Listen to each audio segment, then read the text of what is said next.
Hey, come here, listen up. Why would you let anybody interfere with your self-esteem? I mean, you met a random stranger while walking in the streets, and then they think you're ugly. According to them, they think you're ugly. And then to some extent, they even go as far as expressing it out loud. Why do you let that get into your head? Hmm? You find somebody mtu make compliment about their looks. They get completely turned down, wana switch off. Self-esteem inakuwa interfered with. Why? Why? A random stranger, man.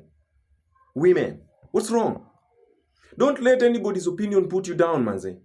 There's a reason you were created the way you were created, and there is meat out there for everybody. Another man's food is another man's poison. I mean, that goes the saying. So if somebody comes compliment you at you, oh, you are too dark, you are too ugly, imagine there is somebody out there who loves dark. At you, oh, you have a baggy mouth. There's somebody out there who loves a baggy mouth. They'll spot you. They'll say, oh, God, where has she been all my life? This is what I've always wanted. You are short. There is somebody who loves short people. So don't let any people's opinion of your physical appearance make you lose your self-esteem.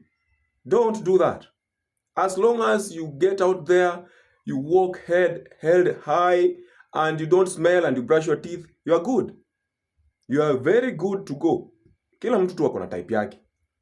Mtu akikwambia ati uko na sura mbaya, sasa now it puts you down, changes a whole perspective about how you think about yourself. It's crazy. So don't do it.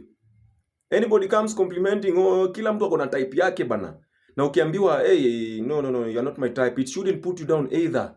There is your type. Hata kama uko na miguu inakaa ya bata, somebody out there, kuna mtu anapenda miguu inakaa ya bata.